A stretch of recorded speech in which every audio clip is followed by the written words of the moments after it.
Democracy cannot exist in a vacuum. Its very meaning is demos, people, and kratis, power.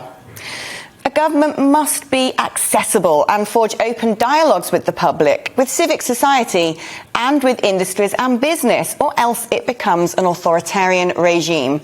And, believe it or not, we're all lobbyists. True, we can all send an email to our local MP to try to effect change. But while Mrs Miggins is likely to receive a polite copy and paste from a junior in a constituency office in response to her concerns over a local landfill site, the multi-billion-dollar public affairs industry thrives on whining, dining and whispering in the ears of vital contacts in the corridors of power. Programmes such as The West Wing and House of Cards paint a scandal-drenched, blackmail-infused, sleaze-filled gargantuan game of chess. But the truth is often far more corporate and dull. The industry is regulated and, while indubitably sloshing in money, often has a bark worse than its bite. In some respects, it exists to justify its own existence, with junior lobbyists presenting long lists of approaches that often fail to come to fruition. The caricature of ruthless operators and dark forces frankly doesn't sit alongside the fact that a massive amount of lobbying is actually done by charities and not-for-profits who want to use influence as a force for good. But an industry that employs 14,000 people and can influence mega decisions that affect millions of citizens has a propensity to throw up newspaper headlines on a regular basis. Cash for questions, conflicts of interest, private text messages, donations for access. A worrying mosaic of machinations starts to emerge. I've seen it firsthand as a member of the European Parliament. Every day, an event, a freebie, a drinks reception, a knock at the door. The revolving door of influence in Brussels is far murkier and far more corrupt than most people realise.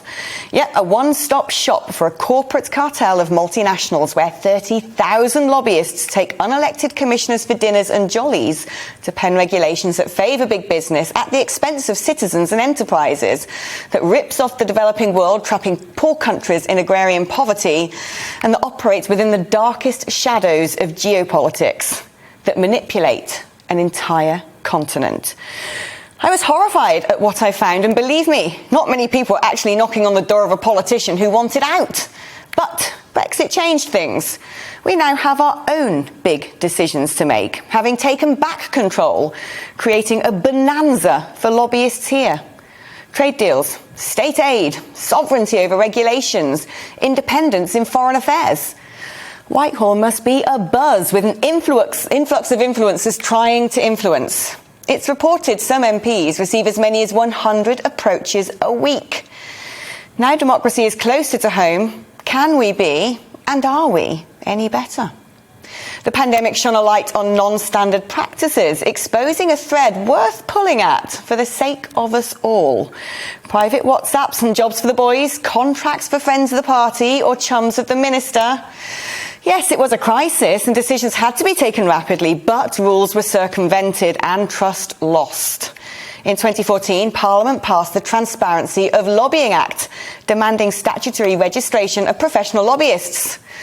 The legislation was brought forward by none other than Prime Minister David Cameron, echoing similar efforts by Barack Obama to clean up politics. Oh boy, how has the halo slipped? Ex-Prime Ministers, top civil servants, special advisers and cabinet ministers are in immense positions of power, with a Rolodex bursting with the who's who of running everything. As a result, they're blocked from sliding into lobbying positions that can earn them millions on the basis of their ability to connect with the most powerful people in the country. But the ban lasts a mere 2 years, under the very rules Cameron himself authored. When one tracks the careers of many prominent ex-politicians or even serving ones, it is no surprise to find board memberships and advisory positions worth a few bob. But it's not just the Greensill scandal that has raised questions over the secret squirrels taking place in Westminster.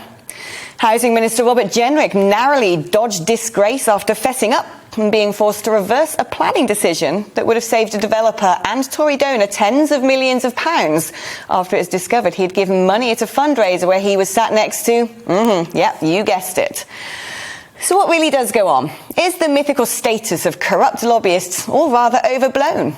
And this necessary function of governance actually squeaky clean? Or is it a cesspit of cronyism, of dodgy dealings and nefarious deeds where unscrupulous industrialists play politicians like puppets? I want to know, as I'm sure you do too. Today, we really need to talk about lobbying.